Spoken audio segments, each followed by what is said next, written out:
Market Debate powered by Investonomics, an initiative by ICICI Direct. Joining me today is Ms. Sharmila Joshi from sharmilajoshi.com and Mr. Rajat Bose, a market analyst, rajatkbose.com. Welcome Sharmila, welcome Rajat to this show.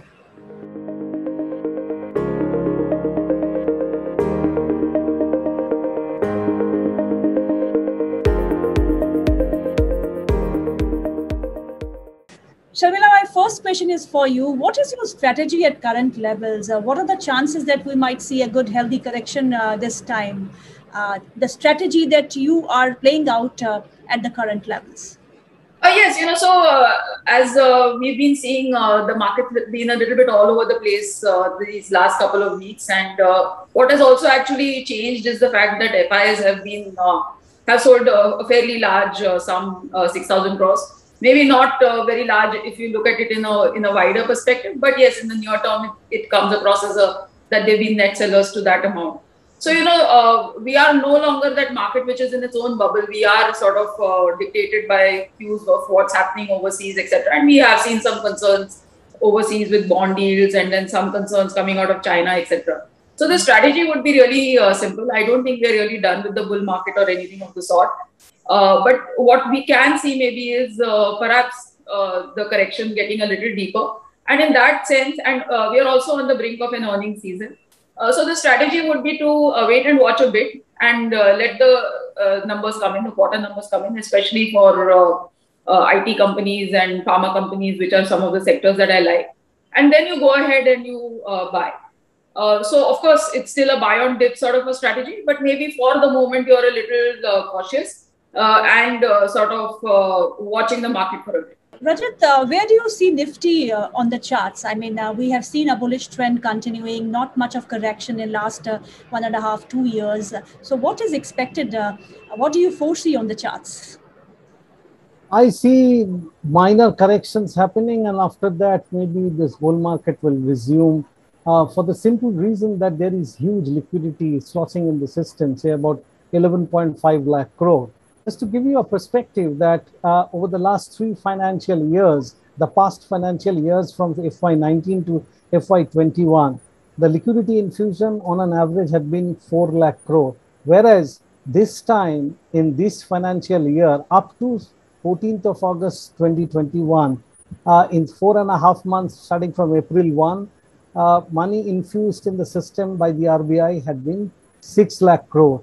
And as I said, the total liquidity as of now, a week back, it was say about 11.5 lakh crore. If this kind of money is in the system, not much correction tends to happen. Asset price inflation continues to happen. But what is worrying for me is that this huge rise that has been happening over the past few months, the statistics suggest that the DFIs and the FPIs are not the buyers. The buyers are the retail segment, the retail people, be it through the mutual fund or through direct participation. Okay. This is unlikely to sustain. Sharmila, what do you have to say? Rajat just said that retail participation has increased a lot. We have seen a huge rush of new investors coming into the stock markets in last 1.5 years. And we are seeing a listing of IPOs happening at 170% premium that happened for Paras Defense. So what do you expect the markets to behave henceforth? And what is the kind of caution that you would advise for the retail investors? I always said that equity markets are the best place to be. And it's a pity that we don't have like a wide participation either on the mutual fund side or in direct equity. So it took an event like a pandemic to shake things up, and we've seen the kind of record accounts, demat accounts that have been opened, and markets have been kind to new investors. So I hope they've made money and that they continue to stay invested in the market. Because what it also does is it doesn't allow any one group to be dominant in terms of controlling the direction of the market. As Rajat was saying earlier, perhaps if it was only FIs who used to buy, then we would only be hinged on that if FIs sold, then market's going down, or if FIs bought, irrespective of how things were, market would go up. But what we're seeing on the ground this time is very, very different. So, coming to your second part of the question in terms of direction, Therefore, it leads one to believe that this market is not looking at valuations anymore. So it's very clear. Like if you look at any anecdotal data, if you pull up any old bull markets that we've had in the past, we are trading way ahead of those forward P multiples. If you were to see, so clearly market is looking beyond that. Also, these last 2 years have been very strange in the sense that how do you really judge company earnings? Because they've been so patchy. So if we've had a lockdown in one quarter, then obviously earnings have been bad. And when things open up, again, you can't really know whether this is something that will sustain or it's just a catch-up trade that is happening. So I think somewhere, market is very wise and it's factoring all these things in. So let's look beyond valuations and let's welcome all the retail investors that are there. And I think the only caution is that, especially if you're a trader, be very strict with your stop losses. And even if you're an investor, I think do your study well and try and get into, because these kind of markets also offer opportunity to, some strange stories that float around and, which are made up. So let's try not to fall, prey to that. And in terms of IPOs, that again is a sign of when you have good IPOs, it is again a sign that the market is very healthy. So, all the signs actually domestically seem to suggest that markets are on a good track. But we'll have to wait and see where this thing takes us. Rajat, will you be a buyer in Bank Nifty? Banks did not perform till last month, but this last month which has gone the month of September, we saw some kind of a momentum coming back in the financial space, and we saw Bank Nifty doing a catching up exercise with the Nifty, and it really hit all-time high. So, what is that? Is indicating on the charts? Would you be a buyer in Bank Nifty at these levels? Bank Nifty is giving conflicting signals in the sense that the daily chart is suggesting, end of day chart is suggesting that Bank Nifty is maintaining a gradual uptrend. Not the gradient is not too steep like the Nifty, while the weekly chart was clearly trending, but this time there is a 1 week bar reversal kind of a pattern that has been formed. But now countering that, today there is a hammer line in today's session. This suggests that the Bank Nifty will oscillate between say 36,670 to about 38,000 within this range. I am not expecting immediate taking out of say 38,200 where there would be some resistance.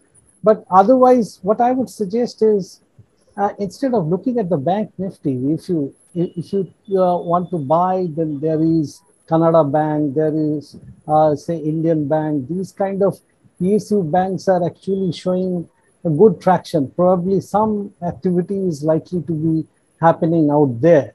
And Bank Nifty also has a constituent of HDFC, if I'm not mistaken, and that HDFC has given a weekly bar reversal. But if you are looking for a sector, bank or industrials are not the sector. Look at the realty index, and you have to go deep, go back and see that the consolidation that has been happening from 2010 is now getting over. There is real opportunity out there. So what will you be buying in the real estate space, Rajat? You can buy any of the leading counters. Say, although they have already moved up and they are considerably expensive, but looking at the IPOs and the kind of performance that they are exhibiting, I would say that good developers like say DLF on the one hand, and then you have Oberoi Realty, Godrej Realty, as well as Sobha Developers, Prestige Estates. These five, to my mind, are very good buys for the longer term. I'll give you a target for DLF. DLF, over a period of 2 to 3 years, you will see from the current price, it might actually double. It might actually double because DLF and others realty counters that had been there in 2010, look at the monthly chart and see the base formation there. That kind of base formation has always given a huge rise going forward. So, and one more thing, Gitu, when your IPOs are taking away so much money, so that is money being taken away from secondary market. And another thing happens when a lot of retail participation is there and they have made good money, you will see that towards the end of a bull market, realty actually performs very well. And that time has already come. Sharmila, talking about the banking space, PSU banks are coming out of RBI's PCA framework. What does this signal for the banking space as such? And will you be a buyer in private banking space or public sector banks? So yes, I think first of all, coming to the prompt corrective action, and we've seen some names come out of that. That is obviously a great sign. And let's not forget, I mean, that coupled with the fact that we finally have the announcement of a bad bank, we seem to be making like serious headway in getting over issues of the past. So obviously, I think that is all getting reflected in the kind of interest we've seen in PSU banks over these last couple of weeks. That said, I would still go with the slightly larger names, both whether it is private or whether it is PSUs. So I would still, be more of a tend more to recommend a stock like a Kotak Bank or an ICICI Bank, or in the PSU space, an SBI, or stocks like a Bank of Baroda, the larger PSU banks. Because I think that ultimately everything that happens will benefit these banks the most. Like when you see resolution of any of the big ticket NPAs. For instance, we've had this news today that Tata Sons could be the highest bidder for Air India. Suppose we were to see resolution of that in maybe 3-4 months' time, that would be the best news for banks really, because at the end of the day, they would be the ones receiving the debt that Air India holds as on date. So all these kind of developments are only are for the best, for PSU banks, because they are the ones in all the core sectors and they are the ones with all the stressed assets. And once you see resolution, even one big resolution, if you see on table, will really give like a new fillip to the kind of valuations PSU banks are getting, as well as overall it will change the sentiment for PSU banks. So as I said, but at this point in time, I'm still not really a buyer in the smaller PSU banks, but in the larger PSU banks. Rajat, coming on to the auto space, they are facing headwinds. Initially, it was a demand factor fundamentally, and then we have semiconductor shortage. But on the charts, how do you like Tata Motors and Maruti? I mean, both these two frontliners. Positive on Tata Motors, negative on Maruti. From purely technical point of view. I'm not getting into the chip shortage and all. But what Tata Motors is suggesting from its daily as well as weekly chart is that there are moving average golden crosses in both, that is the daily chart as well as the weekly chart. Tata Motors in the short term can climb up to 350. Once that level is taken out, Tata Motors can actually move to something like 375 to about 389 going forward. And Tata Motors look pretty good to me. And the disclosure from my side, my clients might be having positions in it because I recently recommended Tata Motors to them. I personally do not hold any position. And just an aside, that is, I was talking about Realty. DLF is another stock in which I have personal positions in. Anyway, coming to Maruti. Maruti showed a big flourish, and there is a possibility that Maruti might test that 7,000 level once again. But that would be a buying opportunity. But if 7,000 is taken out and Maruti doesn't show a bounce back, in that case, there will be problems in Maruti. Maruti's recent performance had been very sporadic, in the sense that there was a big white candle taking it up to 74, 7,500, and then a sharp fall with gap downs. Today, there was a gap down. All this is happening. So if you were to ask me, what would I buy in the auto space? Undoubtedly, it will be Tata Motors. Sharmila, how big is the impact of PLI scheme announced for various sectors? Has the entire, positivity of this scheme, which is huge, being factored or discounted by the markets in the current prices, or you see the steam still left? Yes, I think, the scheme, the announcement of the scheme was expected for quite some time, and we saw stocks moving up on the back of that. So in that sense, I think a lot of the good news is discounted. So now what you really need to wait and see is how does the delivery actually happen? Because a lot has been said on paper as to how it will positively impact some of the sectors as well as specific stocks which could benefit from the PLI scheme, and we've seen all of them run up. So now, as I say, the proof lies in the pudding. So you really need to wait and see how things really materialize for these companies and how well they can really take advantage of it. Because it's a, if the way it is made out, it sounds extremely positive and encouraging for these companies, and you should see the effect in their numbers. But I think, as you said, a lot of it has been factored in already in terms of stock price. Any sector, Sharmila, that you're targeting, say, for next 3 to 5 years, you're still bullish on, and it's still in the nascent stage, and you see a good, amount of momentum expected, and the investment interest expected in coming years? Also, one sector was something that Rajat was speaking of a little while earlier, which is real estate, because, after the longest time, we are really seeing things move over here. So not just real estate, I think even the proxy real estate will move, after the real estate stocks have moved, because so far we've seen a big shift actually, where earlier people looked at real estate as an investment, and so that was what largely people looked at, but now it is more for use. And the way things have changed over these last 2 years, a lot of individuals are looking for bigger homes.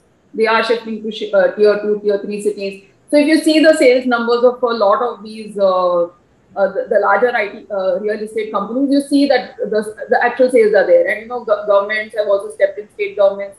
They've cut stamp duty. So a lot has changed. So I think that will all start showing in stock prices.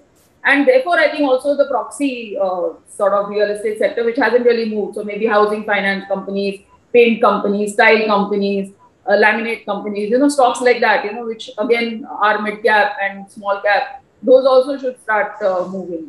Then I think again, of course, the export facing sectors, those are sectors that I have liked and I continue to like. I think IT has tremendous potential going ahead.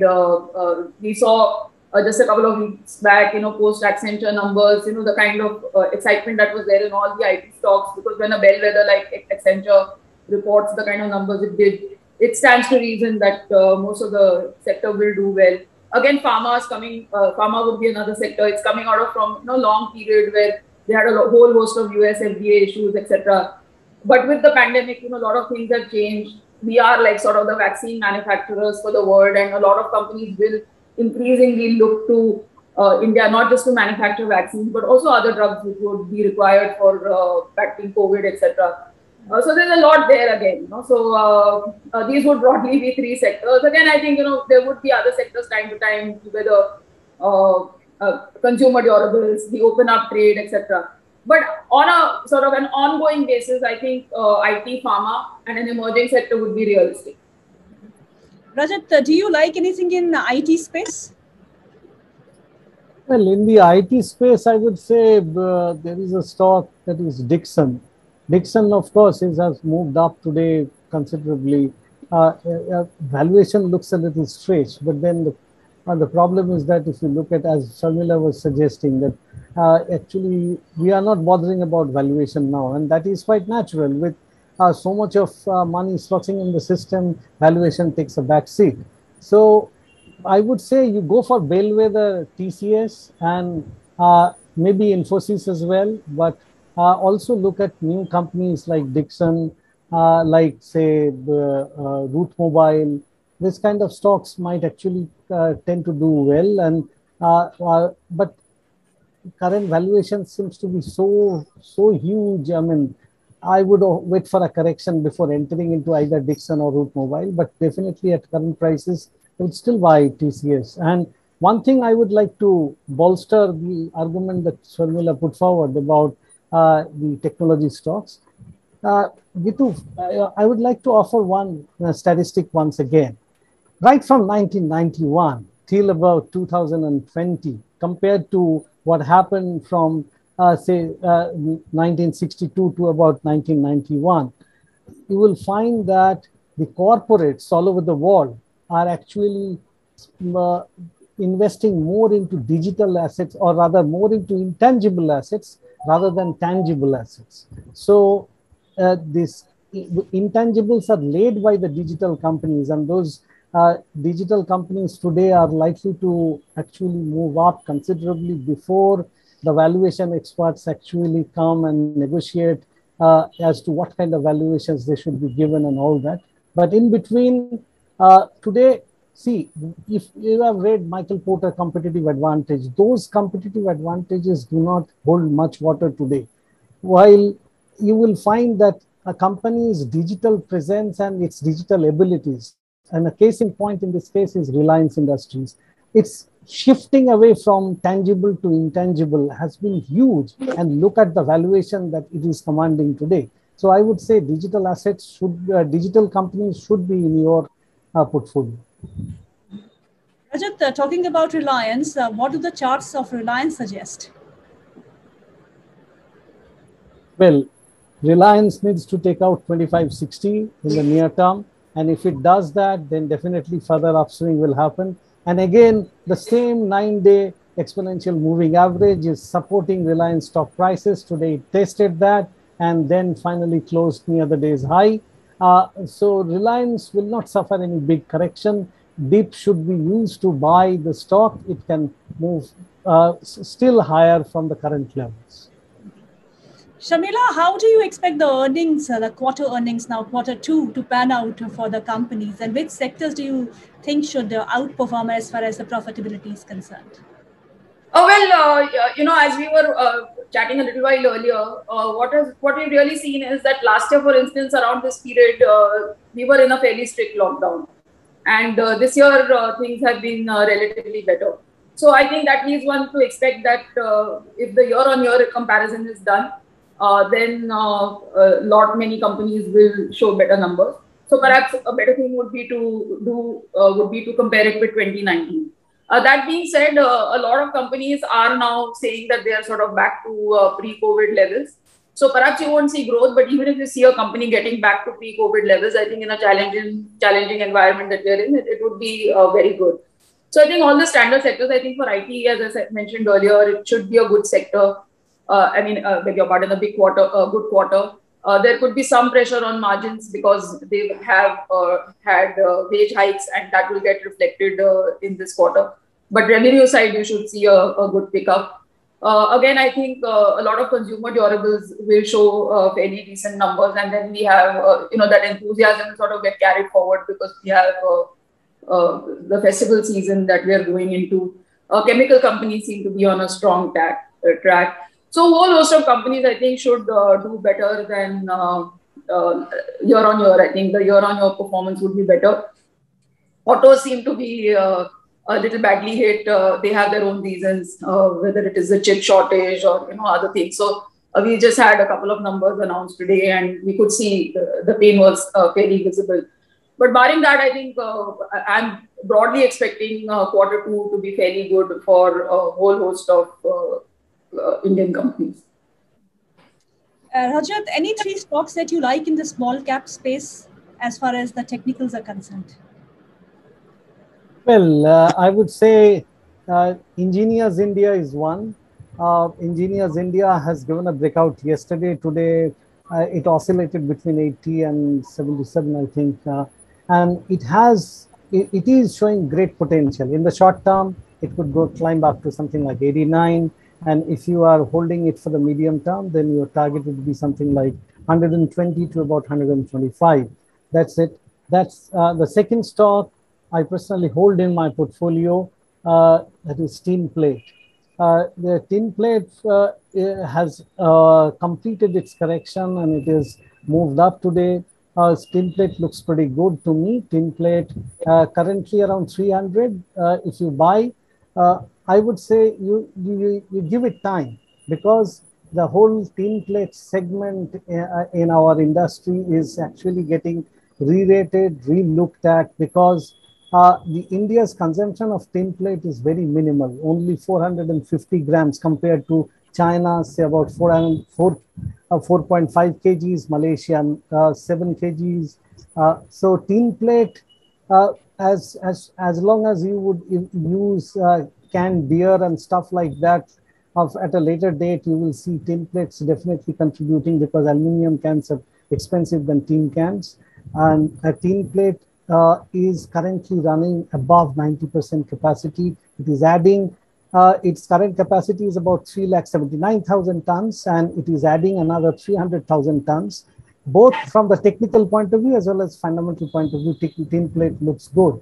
Apart from that, if you are interested in houseware, you can actually buy a stock called Laupala RG. Of course, Borosil is there, but at the same time, Laupala is posting excellent performance. You can buy at current levels, expecting say 400 to be crossed. And leaving aside this, you have another company that is RHI Magnesita. This is a mid-cap company, and it's about 4,500 crores or so market cap. This company manufactures, or rather supplies, materials to refractories, and it exports its product to 75 countries. Look at the fundamentals and look at the technicals. Both are very encouraging. Even from a price level of about 354, if you have patience over a medium to long term, you can actually get a doubler, and beyond that also is a possibility. So these are the small to mid-cap stocks I like. Sharmila, your advice for the youngsters who are entering the markets? Oh, well, first of all, I think it's great if you make an early start, and data seems to suggest that people are doing that. I think Zero Adda has been, that way. The data that's come from there, I read a slide that said that, the average age of the investors has sort of shown a downward shift. So which seems to suggest that more and more youngsters are entering into the market. And therefore, I think, when you're young, your risk appetite is larger. So definitely, I think what you really need to do is, first of all, start investing. That goes without saying, because there is no option really. All your standard, your fixed deposits, etc., they don't give you returns that beat inflation. So you really are not left with any choice but to invest in equity. So whether it's from a mutual fund route or direct, I would obviously recommend a direct route to youngsters. So get started. Learn from your mistakes. Don't be afraid of your mistakes. Everybody makes mistakes. Everybody has to lose some amount of money in the market. Try and minimize the money you lose, and build on that. Build on the stocks that you got right, and see what you did over there. And as a lot of people have been saying over these last couple of weeks, especially since we hit 60,000, that where the Sensex used to be 20 years back and where it is now. So that's the kind of compounding that you need to look at, and there will be concerns and worries at every stage. It doesn't mean that you should lose your faith in equity. So keep the faith, do your homework, and get started on investing. Rajat, your advice for the youngsters? My advice for the youngsters would be to have the biggest quality in making money in the stock market is patience. At least be patient, look for good valuation. For instance, if a youngster is just about to enter the market, I would choose a stock that I've personally invested in, and maybe it is not so popular, in fact, much belittled, that is ITC. ITC is the safest stock to my mind, and certain technical features are definitely suggesting that there is something going on. That is, for the first time, 2 successive weeks, ITC has actually stayed above 200-week exponential moving average. This is the first sign that probably an upward journey is in the offing. And those who berate ITC should remember Hindustan Lever from 1998 to 2009, Nestle for another 7 years, Colgate 6 years. These things are very common. So instead of berating ITC, you have one stock which gives you a dividend, which is sometimes better than the gold-plated bank's fixed deposit rates.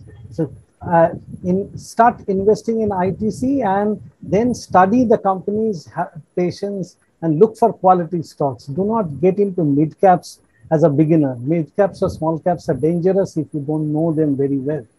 That's the advice I have for them. New investors. Thank you, Rajat. Thank you, Sharmila, for your time. Thank you. All of you. Thank you so much.